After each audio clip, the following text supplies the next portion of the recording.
2024 yılında TRT ekranlarında bir dizi başladı. Mehmet Fetihler Sultanı. Diziyle birlikte Fatih Sultan Mehmet'e olan ilgi bir hayli arttı. Tabii onunla ilgili sorularda. İşte biz tarihçiler olarak bu sorulara cevap vermek zorundayız. Bugün çok konuşulan bazı sorulara cevap arayacağız. Mesela Fatih Sultan Mehmet 1451 yılında ikinci kez tahta geçtiğinde neden ilk hedef olarak İstanbul'u seçti? Daha kolay hedeflerle tahtını sağlamlaştırmak varken neden en zoru göze aldı? Ve en çok merak edilenlerden biri babasına yazdığı mektup. Eğer sultan ben isem emrediyorum ordunun başına geçesin diye başlayan o mektup var ya, gerçekten var mıydı? Başlıyoruz.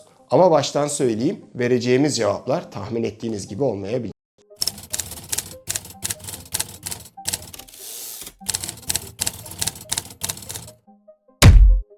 Okulumuzda bize İstanbul fethinin sebepleri anlatılır. Ekonomik, siyasi, jeopolitik, dini say say bitmez. Ama ünlü tarihçimiz Halil Nalcık der ki fethin asıl sebebini anlamak için Fatih'in ilk hükümdarlık dönemine bakmak gerekir. O zaman gelin 12 yaşında Osmanlı tahtına oturan genç Mehmet'in 1444-1446 yılları arasındaki İlk saltanatına bir göz atalım. 30 Mart 1432'de Edirne'de dünyaya gelen Fatih Sultan Mehmet, Osmanlı Devleti'nin 6. padişahı Sultan II. Murat'ın 4. oğludur. II. Murat, Haziran 1444'te Macar Kralı, Sırp despotu ve János Hunyadin elçileriyle, Temmuz ayında ise Karamanoğlu Mehmet Bey ile barış anlaşması imzaladı. Böylece devlet için hem doğuda hem batıda barış ortamı sağladı. Ağustos ayında ise tahtı 12 yaşındaki oğlu Mehmet'e bıraktı. Dünya işlerinden elini eteğini çekti, Bursa'da inzivaya çekildi. Tahtı oğluna bırakırken devlet adamlarına şöyle dedi. Bakın beyler, paşalar, bu ana kadar padişahınız bendim. Bundan sonra padişahınız oğlumdur. Şimdi göreyim sizi. Devlet için iyi geçinin, iyi çalışın. Çünkü ben tacımı, tahtımı, her şeyimi oğluma verdim. Artık padişah olarak oğlumu bilin. Tabii 2. Murat'ın bu kararına şaşılabilir. Tahtı bırakmak da ne demek? Çok sevdiği ve güvende oğlu Alaaddin'in 1443'te vefat etmesi Sultan II. Murat'ın böyle bir karar almasında etkili olduğu kabul edilir. Biz tekrardan 12 yaşında tahta oturmuş olan taze Sultan II. Mehmet'e dönelim. Fatih'in yani 2. Mehmet'in ilk hükümdarlık dönemi kendisi için tam bir felaket oldu. Öncelikle Avrupa devletleri tahta 12 yaşında bir çocuğun olmasını fırsat bildi. Daha mürekkebi kurumamış barış anlaşmasını hiçe sayarak Haçlı İttifakı kurdular. Tahta yeni oturmuş taze padişah için tek sorun bu değildi.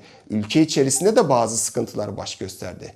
Haçlı Seferi haberi karşısında Edirne'de halk telaşlanmaya ve Anadolu'ya kaçmaya başladı. Ayrıca paşalar arasındaki iktidar kavgaları özellikle 22 Eylül 1444'te çok kanın akmasına sebep olacak olan Hurufi ayaklanması ve yaklaşık 7.000 evin kül olduğu büyük yangınlar karşısında II. Mehmet çaresizdi. Küçük yaştaki padişah duruma hakim olamıyordu.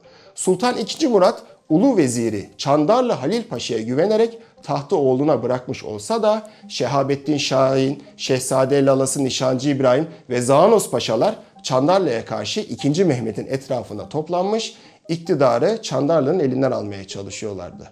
Bunlar yetmiyormuş gibi İstanbul'da yaşayan Osmanlı Şehzadesi, Şehzade Orhan, Bizans'ın da desteğini alarak tahtı ele geçirmeye çalıştı. Kısacası küçük padişah Mehmet hem içeride hem dışarıda büyük krizlerle karşılaştı.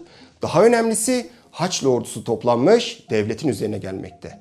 Tam bu sırada II. Mehmet'in babasına yazdığı ve okuduğumuz zaman wow ne mektup ama dediğimiz bir hikaye ortaya atılır. Hikaye şudur. Haçlı ordusu karşısında Sultan II. Mehmet babasına bir mektup gönderir. Hatta mektubu Çandarlı Halil Paşa'nın isteği üzerine yazdığı söylenir. Peki mektupta ne yazıyor?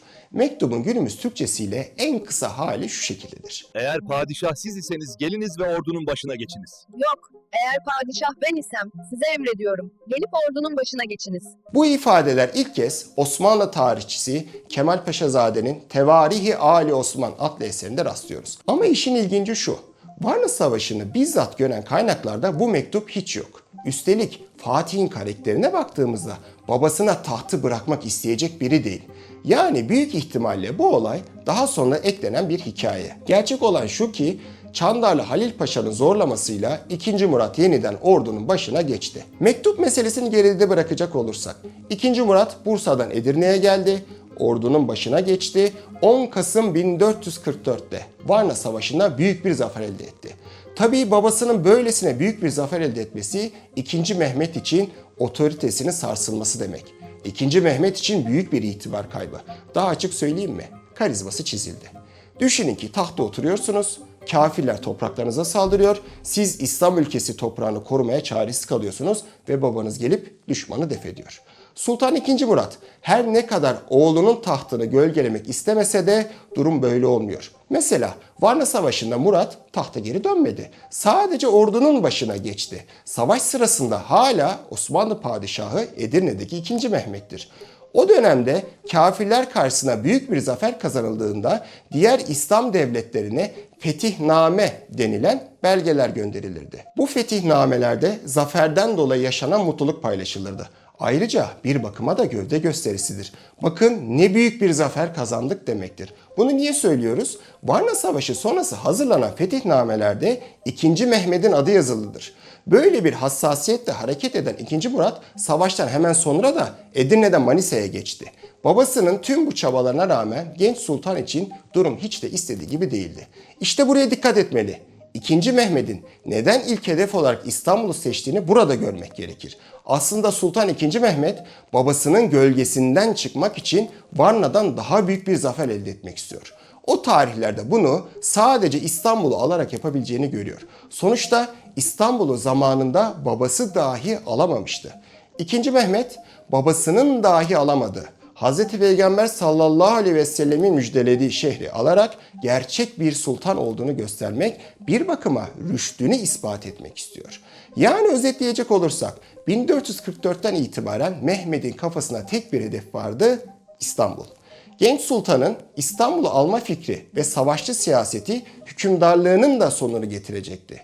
İstanbul'un alınması pek çok kişi için o tarihlerde hayaldi. Özellikle de Büyük Vezir Çandarlı Halil Paşa için. Genç sultanın cesur fikirlerini toyluğuna veren Çandarlı, 2. Murat'ı tekrar tahta geri döndürmek için faaliyetlerden geri durmadı. Çandarlı'nın tahrikleriyle Edirne'de bir askeri isyan yaşandı. İsyancıların bir kısmı İstanbul'daki Şehzade Orhan'ın yanına gitme tehdidinde dahi bulundu. Durum böyle olunca 2. Murat önce Manisa'dan Bursa'ya, daha sonra Edirne'ye gelerek tekrar tahta geçti. Yeniçerilerin ulufe denilen maaşlarına buçuk akçe zam yapılarak isyan bastırıldı. Tarih kitaplarında Buçuktepe isyanı olarak geçen bu hadiseden sonra 2. Mehmet tekrar Manisa'ya şehzade olarak gönderildi. Zaten babasının zaferinin gölgesine kalmış olan Mehmet şimdi de tahttan indirilmiş, askeri idare edememiş, devrik bir sultan durumuna düşmüştü. 2. Mehmet babası vefat edince 1451 yılında ikinci kez tahta geçti. Tabii herkesin aklında ilk dönemdeki başarısızlıklar var. Devlet adamları, askerler, hatta halk şüpheyle bakmakta. Hal böyle olunca otoritesini tesis edebilmek için büyük bir askeri zaferin şart olduğunu görüyor. Büyük bir motivasyona, şöhrete ihtiyacı var. Yani bir bakıma İstanbul'un fethine eli mahkum diyebiliriz. Çandarlı'nın gücünü kırmak, Yeniçerileri hizaya getirmek, kendini ispatlamak. Hepsinin yolu İstanbul'dan geçiyordu. Tabii İstanbul'un fethinin asıl nedeni bu şekilde anlatınca hadisi şerifi yok saydığım şeklinde eleştiriler gelebilir. Hadisi şerifi asla yok saymıyorum ki inşallah ilerleyen günlerde bununla ilgili bir çalışma da hazırlayacağız. Hz. Peygamber sallallahu aleyhi ve sellem İstanbul'un fethi için söylediği hadisi şerif büyük bir dini motivasyon kaynağıdır. 2. Mehmet'in büyük bir hayali var: İstanbul'u almak. Evet, ama on binlerce insanı bu fikir için nasıl peşinizden mücadele etmesini sağlayacaksınız? Hele ki sizinle ilgili şüpheler bulunuyorken. Yani sizin hayallerinizi hayal etmelerini nasıl sağlayacaksınız? İşte burada hadisi şerif devreye girmekte. İstanbul gibi alınması zor bir şehir için askerlerinizin ölesiye mücadele etmesi gerekiyor. Yani 2. Mehmet'in kişisel hayaliyle dini motivasyon birleşti ve ortaya İstanbul'u hedefleyen büyük bir zafer çıktı. Bugün İstanbul'un fethini farklı bir açıdan değerlendirdik. Görüyoruz ki Fatih Sultan Mehmet'in İstanbul'u hedeflemesinin arkasında sadece siyasi sebepler değil, aynı zamanda kişisel hırs, itibar mücadelesi ve dini motivasyon da var. Diyerek konumuzu bitirirken, her kanalda videolarda kanalımıza abone olmayı unutmayın şeklinde bir ifade geçer. Eskilerden kalma çok güzel bir söz vardır. Marifet iltifata tabidir, müşterisiz meta zayidir. Yani bugünkü ifadeyle bir şeyin anlam kazanması ve değerini bulması için karşılığında ilgi ve talep olması gerekir. Biz de marifet iltifata tabidir diyerek içeriğimizi ve üslubumuzu beğendiyseniz kanalımıza abone olmayı ve içeriklerimizi beğenmeyi unutmayın. İnşallah bu şekilde daha çok insana ulaşma fırsatı olacaktır. Bir sonraki videoda görüşmek dileğiyle. Allah'a ısmarladık.